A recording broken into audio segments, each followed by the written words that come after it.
What is up, everybody? I am NerdRage36, and as you probably know, I didn't post any video last week. That is because I was at Retropalooza! Yes, I was at Retropalooza. The Game Chasers. But yeah, I was actually planning on posting a short, I was just going to record it in my car saying oh yeah, I'm no video this week because I'm going to Retropalooza Houston, and I just forgot to. I was focusing way too much on just getting there, and even then I've been delaying recording this very video simply because I was sitting on my ass for 5 hours just getting back from Retropalooza, so I just needed to stand and walk around as much as possible before sitting down to record this and eventually edit it. So yeah, it's just been a crazy weekend, but obviously being at a convention, I picked up a lot of cool stuff, but actually even before I went to Retropalooza, I did find a few things, and I guess I'm just going to start off with those.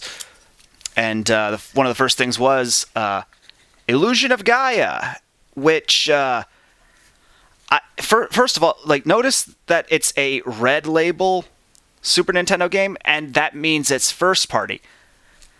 I had no idea about this game. I've seen the logo. I think I've heard a handful of people talk about it, but yeah, I had no idea this was a Nintendo first-party thing. I guess chalk that up alongside Star Tropics for a long-forgotten Nintendo RPG series, focusing way too much on Pokemon, Fire Emblem, and Xenoblade nowadays. But yeah, I have no idea what kind of game this is. I mean, I'm glad I got the manual, so now I can actually look into it. But I'm very interested to see what type of game it is. And the only other thing I found before I was at Retropalooza, Dragon Quest VIII. What many would consider to be one of, if not the best, Dragon Quest game, and a great entry point for the series. I think it's generally seen as 8 and 11 are good places to start with the franchise, and if you're into retro games and video gaming history like I am, you can go back to any others at any later point. So this is going to be a lot of fun. I'm definitely interested in checking it out. So those were the two things I found while I was just out and preparing for Retropalooza. So everything else in this box is just everything I picked up at Retropalooza, and it's a lot. There is a lot in here. But I guess one last thing I'll say before I really dig into these pickups regarding Retropalooza. If anyone was watching the Renegades React Sunday stream on May 25th, you probably saw that I actually got Billy on camera inviting the Renegades to Retropalooza for the October show. Now, obviously, there's still going to be some paperwork they need to fill out, but at least they have him on camera saying that they are invited as guests, and I just hope that everything goes well. I hope to see them in October. That's going to be awesome if they do. But anyway, on to the pickups video. Starting off with, got a bag of anime figures. Full Metal Alchemist, which Full Metal Brotherhood is my favorite anime of all time. So, got some figures here. Starting off with Winry. Focus, damn it. Okay. Yeah. Winry. But unfortunately, one of the nubs on her stand broke off. But at least there's still one, and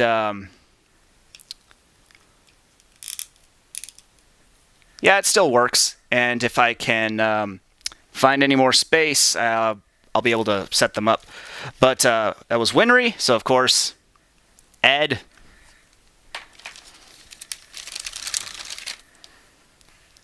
Al. This is one of the first Alphonse piece of merchandise I've ever owned.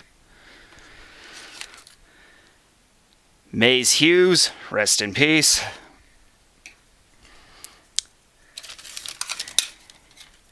Riza and Roy. So, it's not every character, not even every major character, but... and here's more platforms for them to stand on.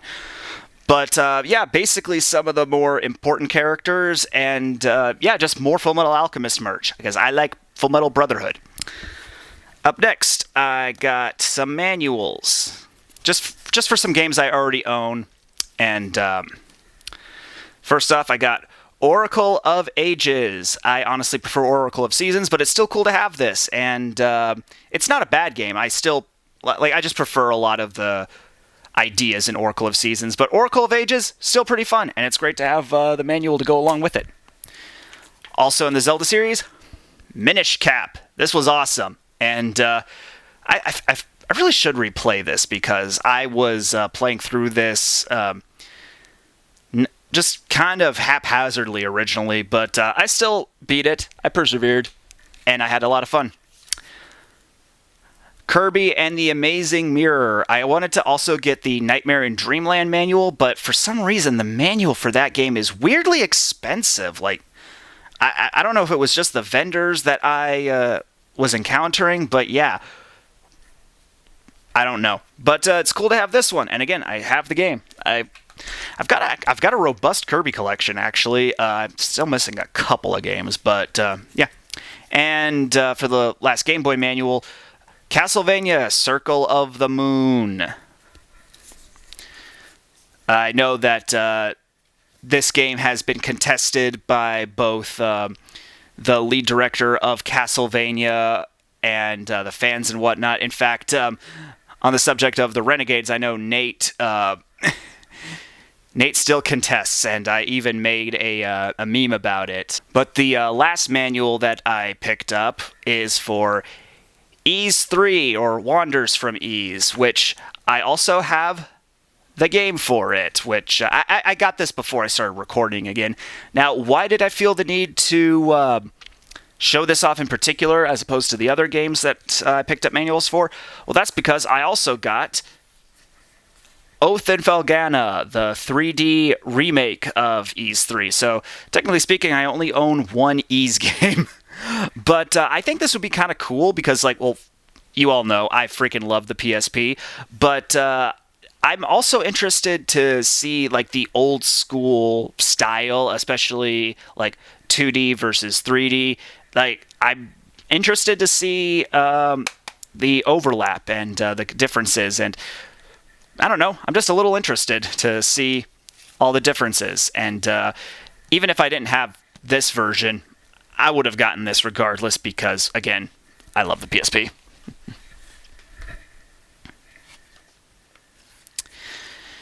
Next up, Crash Bandicoot 2. I got the third one in a previous pickup video. And yeah, it's just the whole point of...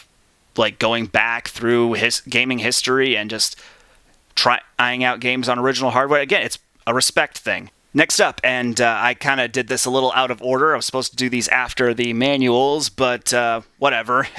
Flying by the seat of my pants. I was just in the car for 5 hours. Strategy guides. This one for Yoshi's Island DS. I got the game recently, and I do know that... for Yoshi games in particular, it really is search every nook and cranny for every last thing to then get 100% in a level, and I like 100%ing things, so this is going to be insanely useful. Next one, I don't technically need this because I've already beaten the game, but I do like having strategy guides for basically any game that would really benefit from it, and again, I also just like strategy guides for the artwork. Pokemon XD Gale of Darkness. I actually beat this game New Year's Eve of 2024 into 2025. So literally right before I started recording videos again, I beat this game, and yeah, it's cool to have this.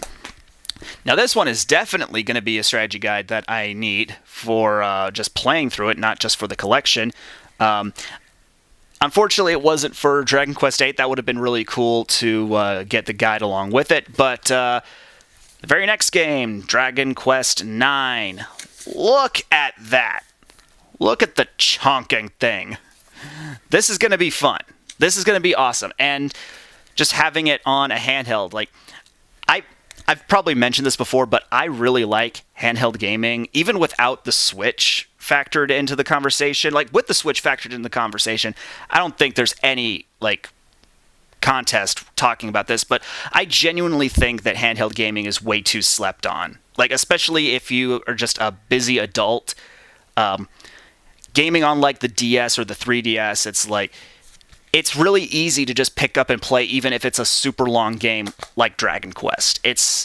I don't know. I feel like handheld gaming is just, again, way too slept on. Next up, Legend of Zelda Wind Waker, the original. Now, I have Wind Waker HD, but as I've mentioned with actually several games now, well, again, it's also just the whole respect for history, and I want to play through it at least once on original hardware.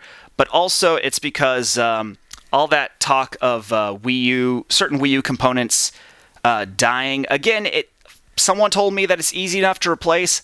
I have no idea, but in case it does, and I have a backup. Like, granted, I know that all the quality of life features added into Wind Waker HD make it a lot better, but that doesn't mean that this version of the game is terrible. I know the wind direction changing is a huge, like, pain in the ass to some people, but I don't know. I want to see if it's as bad as I've heard, but even if it is, the rest of the game is still awesome. So what's the problem? Besides, I would have needed this for the collection anyway. Even if this was retroactively made terrible because of Wind Waker HD, which it wasn't, I still would have needed this for the collection anyway. Because the parasite that lives in my brain won't let me not have it. Up next, Tales of Vesperia. Now, I know they did that remaster for PS4, Xbox One, and Switch, and I might already have that. I actually have no idea that when that game came out years ago, I was actually thinking about it. But again, original hardware, and it's one of the few. This is the weird thing with the 360. As good as it is, there is not enough true exclusives. So having this, like, even if it was only exclusive for the time, having this in my collection would definitely be, like, just something I want. And again, experiencing it on original hardware, but also just a weird little thing. Namco also made an exclusive Katamari game to the 360, and this one hasn't been ported to anything. So just kind of having them side by side, it's like, I don't know. It's interesting to me. And no, I didn't get this at Retropalooza. I have already had this for a while now. Like, you've seen everything back there. I got way too many things before I started recording again. But yeah, Tales of Vesperia. And if I remember correctly, this is Alpha's favorite. So I'm looking forward to trying that out. Next up, Phantasy Star Universe for the PS2, which this is going to be a little weird because I already have the 360 version, and, like, I'm not a graphics hound by any means, but still, just having, like, an HD version is usually the better option. But here's the weird thing. I didn't know about this. This is an expansion pack that was made, like, an episode 2 type thing, like with Phantasy Star Online 1 and 2. And apparently, for the 360 version, this was only released as DLC, whereas it got a physical release on PS2. So, holy shit, I like physical. I need physical. So, this is probably just going to be a shelf piece. Maybe I might trade it at some point, but I don't know. This, I got this Actually, I got this sealed along with the Phantasy Star Universe strategy guide, so it's like it was too good a deal to pass up, but I had no idea about this one. And I don't know, just having both on the same platform. Like, I could have had the 360 version and then just gotten this version separate, but I think having both on the PS2 is going to be a lot of fun, especially playing it on my fat-ass CRT, just, like, really sitting down and sinking my teeth into it. It's funny. I become interested in franchises before I ever play them. So I got so many games to franchises I haven't even tried yet, but it's just the way I am. It's not even that parasite that lives in my brain joke that I keep making. It's just that, like, something looks interesting to me, someone tells me even more interesting things about it, and I'm like, yes, I want that. Last game, Pokemon White version 2. And actually, originally, it was just the case and manual, but while I was there, I did find a loose cartridge of the game. I now have all of the super expensive DS Pokemon games. I'm still missing Explorers of Time and Darkness, but I also have Explorers of Sky. So I now have every expensive DS Pokemon game, and I am almost done with the DS Pokemon set. Like, I keep talking about it, but, like, the DS is probably my proudest collection out of all the systems I collect for, because there's just so much on it and so much quality on it. So I've mentioned it before, but it's still just cool to finally check that off the list and just, like, keep adding to the DS collection. Like, again, I feel like handheld gaming is way too slept on, and if I had to, I could just live off of my 3DS and my PSP for the rest of my life. Like, there's that much on them. There's so much good on them, and they're just convenient. But, yeah, that's a lot of stuff. That's the whole box. And, yeah, Retropalooza was a blast. Got to hang out with... I actually hung out with some of the YouTuber guests, because everyone was staying at the same hotel, and I didn't even know that. Like, I was just kind of pacing through the hall, and then suddenly, like, one of them just straight up said, we're all hanging out at the pool, right? But yeah, Retropalooza was a ton of fun, and I'm really hoping the Renegades show up for Retropalooza DFW in October. I know that's like 5 months away, and but yeah, it's just... If they do show up, then we might be doing some videos together, or I'll just make a short saying, hey, everyone's here. I'm just rambling on now. I'm really tired. I was on the road for 5 hours. I was delaying trying to record this video because I didn't want to be sitting on my ass for even longer. And I got work tomorrow, but yeah, this weekend was a ton of fun. Retropalooza was awesome. I found a lot of great games. I had a lot of great conversations, and yeah, with all that, I am NerdRage36, and I'll see you later.